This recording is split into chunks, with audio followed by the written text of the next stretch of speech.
अध्यात्म विज्ञान कोई धर्म या संप्रदाय नहीं है, ये स्पिरिचुअल साइंस है जो कुदरत के कानून पर आधारित है। ये विज्ञान पूरे ब्रह्मांड के सभी रहस्यों को उजागर करता है और जीवन के सभी पहलुओं को समझने के लिए एक नई दृष्टि देता है। इसी को आर्ट ऑफ विजन कहते हैं, दुनिया को देखने की एक नई दृष्टि, जो अध्यात्म विज्ञानी परम पूज्य स्वामी श्री कमलेशानंद जी के निर्देशन में सनातन सत्य का अनुसंधान कर हमारे जीवन को प्रकाशित करे। जय सच्चिदानंद। प्रतीत आत्मा या मिश्र चेतन या ज्ञानी पुरुष को बाबा भी बोलते हैं। बाबा का मतलब हूँ, बाबो और मंगलदास। तो बाबा शब्द है वो प्रतिष्ठित आत्मा को लागू होता है। यस, मनुष्य जन्म के अलावा बाकी जितने भी जन्म है, देव योनि है, नर योनि है, पशु योनि है, तो वहाँ पे प्रकृति भी है, परमात्मा भी है, लेकिन वहाँ पे अहंकार क्यों नहीं रहता है? देवलोक में, देवलोक में भी हो, नर लोक में या पशु लोक में, क्योंकि प्रकृति और परमात्मा तो दोनों है, लेकिन वहाँ पे अहंकार नहीं रहता है जो पुरुषार्थ करता है। तो ऐसा क्यों है? किस कारण से? सच्चाई क्या है? क्योंकि तीनों जगह पे पुरुषार्थ करना नहीं है तो अहंकार कैसे होगा? नहीं, पुरुषार्थ करना नहीं वाला सवाल नहीं है, होता क्यों नहीं वो जानता है। इसीलिए नहीं होता है। वहाँ डिस्चार्ज अहंकार तो होता है, क्योंकि भुगतान तो करनी है, मगर चार्ज नहीं होता है। क्या नहीं होता है? चार्ज नहीं होता है। क्यों नहीं होता है? क्योंकि कुदरत का कानून पहले समझो। हर बातों में सबसे पहले आना चाहिए, एक व्यक्ति का कानून नहीं आना चाहिए, धर्म संप्रदाय कानून नहीं। कुदरत का कानून मतलब सबके लिए एक ही रहेगा। तो कुदरत का कानून ये है, जिस प्रकार की योनि में कर्म बांध सकते हैं, उसी प्रकार उसी योनि से आप कर्म से मुक्ति भी पा सकते हैं। तो हम पशु योनि से मुक्ति नहीं पा सकते, देवलोक से मुक्ति नहीं पा सकते, नरक लोक से मुक्ति नहीं पा सकते, सिर्फ मनुष्य भाव से ही मुक्ति मिल सकती है। तो कर्म बांधने की सत्ता भी कब रहेगी? मनुष्य भाव में। तो फिर लाइन अहंकार की कहाँ रहेगा? बाकी में नहीं रहेगा। हर बातों को जब कुदरती कानून से समझोगे वहाँ ही समाधान है, और कोई रास्ता नहीं। मेरा प्रश्न ये नहीं है स्वामी, क्योंकि इसकी उत्पत्ति कैसे होती है, अहंकार की उत्पत्ति कैसे होती है? जब जड़ और चेतन पास पास में आते हैं तो विभाव उत्पन्न होता है, उसी को अहंकार बोला गया है। तो वहाँ पे जड़ भी है, चेतन भी है, देव योनि भी है, पशु योनि भी है और नर योनि भी है। तो दोनों तो है, जड़ चेतन तो है। हाँ, तो यहाँ पे क्यों प्रकट नहीं हुआ? ये साइड पूछना चाहता हूँ। मैं वही कहता हूँ, मैंने आपको वही बताने की कोशिश किया कि कुदरत का कानून ही ऐसा है, जहाँ से मुक्ति पा सकते हो वहाँ से ही कर्म बंध पा सकते हो, और जहाँ से सिर्फ भुगतान होती है वहाँ मुक्ति भी नहीं है, सिर्फ कर्म बंध की भुगतान होती है। पुरुषार्थ वहाँ से मुक्ति भी नहीं होती, नया कर्म भी।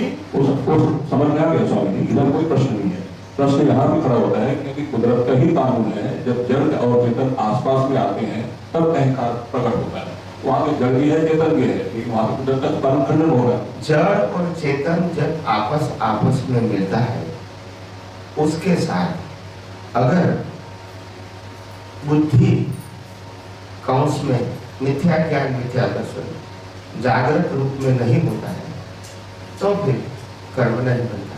लेकिन रहना तो है ना, वहाँ अहंकार रहेगा, वो पुरुषार्थ के रूप में नहीं रहेगा, मगर मैं हूँ इतना ही रहेगा। मैं कुछ कर सकता हूँ या मेरे को कुछ करना है, इस फॉर्मेट में नहीं रहेगा। मैं हूँ तो रहेगा, अस्तित्व तो है, देवलोक में अस्तित्व है, नरक लोक में अस्तित्व है, में भी अस्तित्व है, निगोद में भी अस्तित्व है, और एकेंद्रिय से पंचेंद्रिय में भी रहता है कि मैं हूँ। मगर वो बुद्धि न होने से वहाँ एक्टिव फॉर्म में वो अहंकार काम नहीं करता। मतलब अहंकार रहता है लेकिन निष्क्रिय रहता है, निष्क्रिय, इनएक्टिव मोड, जो मैंने पहले बताया है। मेरा ये समझना था, जैसे मैंने कुछ बहुत बड़ा पुण्य किया है तो मुझे देवगति मिल गई, यस, लेकिन साथ साथ में मनुष्य योनि को वापस आने का भी बीच पड़ा हुआ है, वो सत्ता में रहेगा। सत्ता में रहेगा। तो मेरा ऐसा मानना है कि सत्ता में ही उपनिषद आत्मा रहता है। नहीं, वो तो उनके साथ ही रहेगा। हाँ, वही रहेगा, मगर उस अवतार में एक्टिव मोड में नहीं रहेगा। वही तो बात है। हाँ, उसी को स्पष्ट करने की मैंने पूछा। उसमें तो रहेगा नहीं, मगर वो जीवन आएगा तभी अनुकूल आएगा, वहां तक तो साइलेंट रहेगा। बिल्कुल। तो इस पे हमारी ग्रुप सत्संग में चर्चा हुई थी, तो सत्ता में तो रहेगा। हाँ, सत्ता में तो है बात, नहीं तो न्याय कहां से आएगा? बिल्कुल। और वो मनुष्य भाव की सत्ता में ही रहता है। तो इसीलिए हर बातों को जब सिद्धांत से समझोगे तो काफी क्लियर है। ये तो इतना खुला आपने कर दिया स्वामी जी, हम लोग आपको कैसे धन्यवाद करें वो हमारे पास शब्द नहीं कि आपने इतना सिंपल करके इतने जटिल विज्ञान को जो बड़े बड़े विद्वान नहीं समझ पाए, नहीं समझ पाते, बता भी पाते हैं, खुद समझ भी नहीं पाते, समझा भी नहीं पाते। क्योंकि मैं अपने जीवन का बहुत प्रैक्टिकल बातें बता रहा हूँ। मैंने अपने जीवन में करीब 9 साल की उम्र से 16-17 साल की उम्र तक मैंने दुनिया के 30 धर्मों के धर्म ग्रंथों का अध्ययन कर चुका था। 30 धर्म अलग अलग, 30 किताब नहीं, 30 धर्मों के धर्म ग्रंथों का अध्ययन कर चुका था।